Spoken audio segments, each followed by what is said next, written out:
The following program, Live and Learn, is made possible by Aging Partners. Find out more on their website. Hi everybody, welcome to Live and Learn. My name's Kim Hachia. My guest this afternoon is Lora Black, and we are going to be talking about women traveling alone together. Stay tuned. Hi everybody, welcome to Live and Learn. My name's Kim Hachia. Once again, I'd like to thank our friends at Aging Partners and at LNK-TV for producing the show for us today. It's great to be in the studio. My guest today is Lora Black. She has a very familiar face, actually, to me, but also voice, because Lora, for years, was a radio host for Nebraska Public Media. You were there long enough to be through very many iterations of that brand. 30 years. 30 years. And that gig kind of ended for you last year, but even before that ended, you had started kind of a second career as what you call an ambassador, helping women sort of fulfill their dreams traveling. So welcome to the show, Lora. Well, thank you very much for inviting me. Yeah. Yes, the travel group is an all-women's group, and they're kind of rare around the country. I don't know, we're one of maybe a dozen or so. But our founder, Ann Folby Olson, who works for Executive Travel, was noticing that the percentage, 65% of their group tours were solo women travelers. And she thought, well, you know, this would be a great thing if women could travel together. And it's great to travel with couples and everyone, but there's just something different about traveling with other women. And so, is there a typical woman that wants to travel solo, or what's the demographics of that? Our literature says 55 plus, but we've had mothers and daughters and sisters. We even had 80-year-old friends that had been friends since kindergarten meet up on one of my trips. And, you know, so anyone can enjoy traveling. If you're solo, if you want to have a little company and maybe feel a little bit safer, you can travel with our group. So that's kind of one of the things that group travel sort of helps us with the safety. What are other things that the just group travel offers to just the general traveler, but maybe to the women that are part of your demographic? I guess that's a weird term, but well, we like to clients. keep our groups small, like 20, and I think, you know, many people have been on, you know, group tours that are really large. Well, a small group, by the time the 10-day tour is up, you'd be surprised how many close friendships have been developed. And, you know, it's great at our age, you know, 55 plus, we've had losses in our lives, you know, kids have moved out of the house, and here's an opportunity to make new friends. Right. You told me that you do sort of a post-tour assessment, and that you ask people what do they, to describe the tour, and that one of the things that they frequently describe is camaraderie, friendship, fellowship. Having somebody to share a glass of wine with at the end of the day and say, wow, wasn't that thing we saw at that bridge weird or beautiful or whatever? And I can understand that. I can see why that would be an important thing. It's very true. I liken it to a sisterhood, because when you come back and you've got all those great memories, you've made new friends, but you've also shared in the same adventure. And, you know, those special times are going to be with you for a long time. Yeah. I think while we're talking, we're going to roll some images of just trips that you guys have taken. How many tours have you, when did your company get started, and then did the pandemic affect it? Oh, yes, like everything else. Our company started in about 2018. Okay. And we were just kind of getting off the ground, and then the pandemic. So we have an upcoming Greece tour that I lead in September, and it had been moved 4 times. Like every other group in the country and all the airlines, you know, but we're trying to get back, and everyone is so anxious to travel. So, you know, it's what we do. It's a great time, not only for the travelers, but for myself as an ambassador. We're probably the only group in the industry that sends an ambassador. And it's someone who can, you know, kind of keep things going smooth. We always meet up with a tour guide in the different countries who speak the language, and they're the ones that are in control. But, you know, I kind of help with the little everyday things. And sometimes You know, it's just that someone needs a hug or, you know, a listening ear. And that's what an ambassador does. They're there to help out. Right. I kind of think of the ambassador maybe, and I've not been on one of your trips, but kind of the den mother that has the giant purse who can open it and say, here, I have sunscreen. Here, I have masks. Here, I have chopsticks, or whatever that you might need along the way with your magical giant purse. And backpack, yes. I don't know if you have that, but that would be so helpful to, and just have a friendly face who kind of knows what's going on and can kind of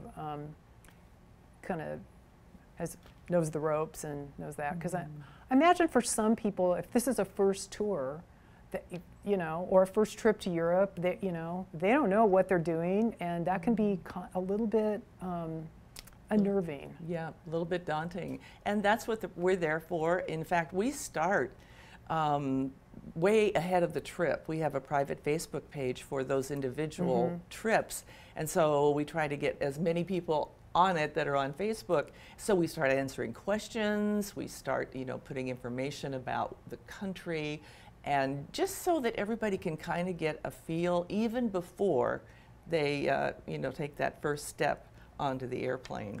I know you told me that in, what, 2012, you spent 2 weeks traveling Europe alone. I did. And that you enjoyed it, and it was empowering and very cool, but maybe a little lonely. Yes, yes. I mean, I had a great time, and you know, there were a few situations like, well, if I do this, I can get myself out of this, and which was really empowering, like you said. But then, you know, I thought, you know, maybe at this age, maybe it would be kind of nice to travel with a group. And it just happened that Anne had thought of this idea, you know, and wanted some ambassadors, and I was one of the lucky 4 to be chosen to be doing that. And I really, really enjoy traveling with women because who doesn't need a new friend? And right. So are the things women are looking for on a trip different than if they're traveling with a partner? You know, yes, we do set up our trips with women in mind. We try to do like some of the cooking classes that we can find. We do wine tastings, cheese tastings. We did a fantastic thing in Ireland that I never even thought about getting to do, and that was going to a farm where there were hawks. And so we had our leather gloves on, and the hawks would swoop in and land, and the handler would give them a little treat. You know, he said it was tofu, but we all know that was not the case. Right. But, you know, when would I ever do something like that? When would any of our travelers be able to do that? Right. What an interesting thing. Yeah. And I mean, it sounds, I don't know if it's sexist to say this, but men and women often have different interests.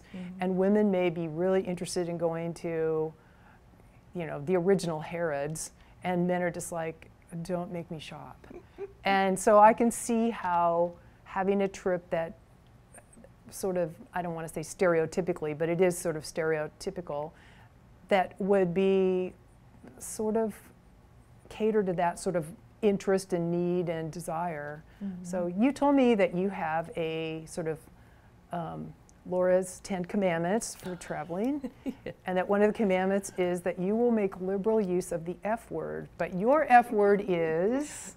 And now that we have everyone's attention, that F word is flexibility, and I can't take credit for it. I happened to be on a mission trip to Honduras a few years back, and we were up in the mountains in the compound, and the head nurse, you know, did an orientation, and she said, I want to tell you what my favorite F word is, and that's flexibility.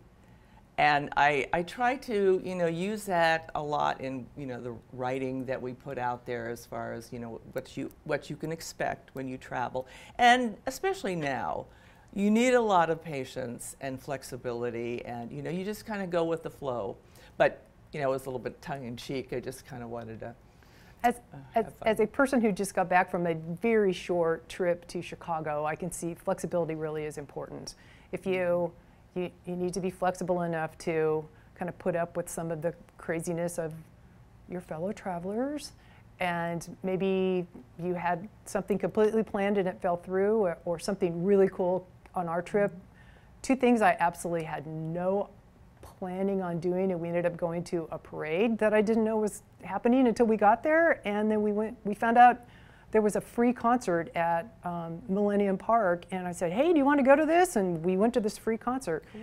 And we kind of jettisoned other things that we decided to do, but we had the flexibility and the, I don't know, we were just said, yeah, let's do it. We're in Chicago, let's find something fun to do. So are most of your trips overseas? Are there, I know that there's some that are stateside, right? Mm-hmm. Correct. So we do domestic tours, and in fact, we did a lot of them at the beginning of last fall when we were able to, you know, with the vaccines being in place, we could do some domestic tours.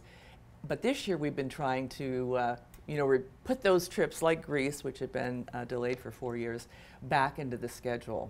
And it's been great. We've been to Ireland and Italy, and of course coming up in Greece, and then Iceland is coming up again too. So the I countries. Yeah, yeah.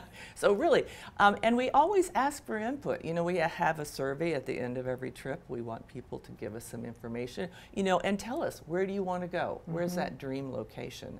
Someplace that maybe you always wanted to go. Yeah. And we, you know, take that into consideration, and who knows, may come up next year. Yeah. Well, I think the idea of women traveling, you know, in groups or together. I think your tagline is something like traveling solo together, which I think is really an interesting sort of tagline. And I'm intrigued by the idea because I can envision myself maybe someday doing something like that. And I think a lot of women, I've had other friends that have gone on trips with you, and they've all come back just saying it was a great opportunity. And I think as we move ahead, more and more people will be doing this and just saying, bucket list going to Iceland, spouse says no way, and let's just do it then. We have a lot of that. You know, you could be a retiree, perhaps you join us, you know, for your 2-week vacation, you're still working, or perhaps, you know, your husband doesn't like to travel at all, he wants to go fishing, but says, hey, go ahead. And he knows too, they're in good hands because it's a safe way to travel. You know, we take care of you from the moment you step on the plane to go somewhere to your destination until you get back to your airport, your base. We have your back. Yeah, that's good feeling. I've done tours with other groups, and that is a good feeling to know that kind of all those details are happening, kind of running in the background, kind of behind the scenes, and everything is kind of taken care of. And it does reduce that anxiety a lot. I think does keep a lot of people from traveling because maybe you're not as flexible as you wish you think that you are. So anyway, Lora, thanks. We are close to the end of time, and I appreciate today that you took some time out to come talk about women of the Midwest and women traveling alone together. So I love that. Yes, so. I love to talk travel, so. I know you do. Anytime. I know you do. So anyway, thank you very much. And I'd like to remind our viewers that it's never too late to live and learn about the world around us traveling.